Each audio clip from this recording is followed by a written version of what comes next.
ICU में भर्ती एक मरीज के इलाज में अस्पताल किस हद तक लापरवाही बरत सकता है। यहाँ पेशेंट के पैर चूहों ने काटे हैं। इस बात को सुनकर आपके शरीर में भी सिरहन दौड़ गई होगी। आपने भी झट से अपने पैर समेटे होंगे, मगर अस्पताल प्रशासन को क्या कहें, वो अपनी लापरवाही समेटने को तैयार नहीं। बदायूं मेडिकल कॉलेज की आईसीयू से एक बड़ी लापरवाही सामने आई है। यहाँ भर्ती मरीज के पैर चूहे ने कुतर दिए। मरीज आईसीयू में वेंटिलेटर पर बेहोश हालत में भर्ती था। एक्सीडेंट का मरीज था, इसीलिए कुछ बता भी नहीं सकता था। सुना आपने, मरीज का ये भाई भले ही दबी जबान से ये सब कह रहा हो कि ऐसा तो हो ही जाता है, मगर हम आप सब जानते हैं कि मरीज की जान के साथ ये सिस्टम कितना बड़ा खिलवाड़ कर रहा है। पैरों में काट लिया। अच्छा, पैर में काटा। अच्छा, कौन से वार्ड में भर्ती हैं? आईसीयू में। क्या नाम है? राम सेवक गुप्ता। कब भर्ती कराया था? ये करीब 30 तारीख के आसपास भर्ती कराया। क्या बीमारी थी?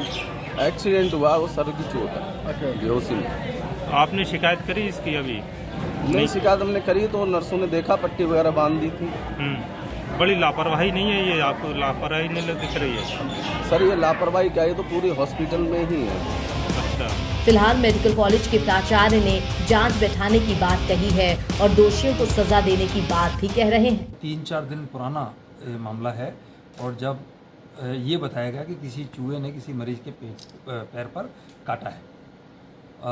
देखा स्टाफ और उसमें से किसी ने नहीं है, किंतु मरीज के वो देखने पर वहाँ पर कुछ ऐसे निशान जरूर मिल रहे हैं जिसका पट्टी वगैरह कर दी गई है। फिर हमने ये जानकारी प्राप्त हुई आईसीयू के अंदर चूहे कैसे ये आए, तो एक ऑक्सीजन पाइपलाइन वहाँ पर है, उसमें से एक जगह थी तो जिसको भी रिपेयर कराया जा रहा है। और साथ ही क्योंकि यहाँ पर निर्माण कार्य चल रहा है, आजू बाजू काफ़ी मलबा फैला हुआ है, और दूसरा क्या है कि जो मरीज़ के तीमारदार जो खाना खाते हैं वो इधर उधर वो थोड़ा बहुत छोड़ देते हैं। उस चीज़ पर कार्य निर्देशित कर दिया गया है कि वहाँ से मलबा हटाया जाए और जो मरीज हैं के तीमारदार वगैरह हैं उनको अभी ये कह दिया जाए कि भाई आप अपना अगर बचा कुछ खाना तो वापस टिफ़िन में रखें या जो वहाँ पर पेटी रखी हुई है उसके अंदर डालें, जिससे कि चूहे आने से रुके। वाह, कितनी सफाई से ये प्राचार्य इन चूहों के लिए ऑक्सीजन पाइप और तीमारदारों के खाने को जिम्मेदार बता गए। बता दें कि 30 जून को राम सेवक गुप्ता को मेडिकल कॉलेज में भर्ती कराया गया था। एक्सीडेंट के बाद सिर में चोट लगी थी।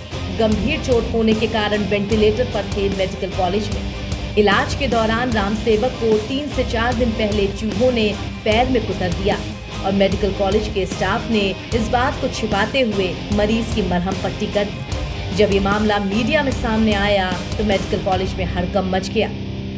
अब इस मामले पर विपक्ष भी मुखर हो गया है। पूर्व सपा सांसद धर्मेंद्र यादव ने भी कई सवाल उठाए हैं। अखिलेश यादव जी के कार्यकाल में बदायूं मेडिकल कॉलेज की न केवल आधारशिला रखी गई बल्कि 70% से ज़्यादा काम पूरा किया। स्वर्गीय श्रद्धेय नेताजी की मौजूदगी में उसकी आधारशिला रखी गई और जिस दिन आधारशिला रखी गई थी, मैं समझता हूँ बदायूं के हर व्यक्ति के चेहरे पर एक मुस्कान थी, एक उम्मीद थी, एक भरोसा और विश्वास था।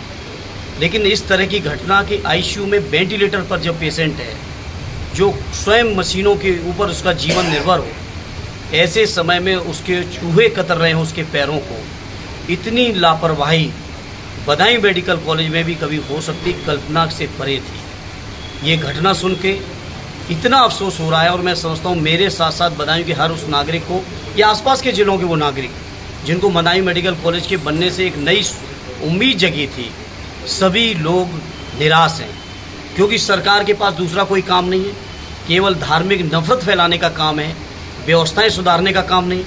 बदायूं का ये मेडिकल कॉलेज चूँकि आदरणीय अखिलेश यादव जी का बनाया हुआ कॉलेज है, इस कॉलेज से बदायूं बीजेपी की सरकार के बैठे हुए लोग, चाहे वो मुख्यमंत्री हों, चाहे वो छापामार मंत्री हों, चाहे वहाँ के स्थानीय विधायक, सांसद, केंद्र के मंत्री हों, इनको मुझे महसूस होता है कि कहीं दिल से नफरत है कि मेडिकल कॉलेज बन क्यों गया है।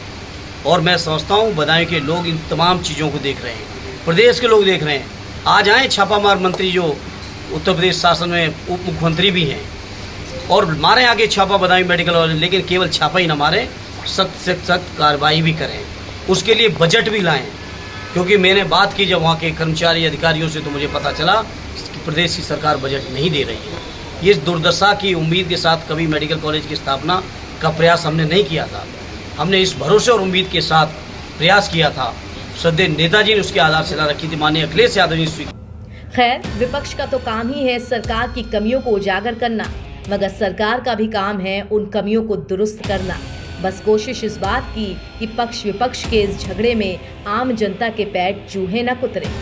NBT ऑनलाइन के लिए बदायूं से सुनील मिश्रा की रिपोर्ट।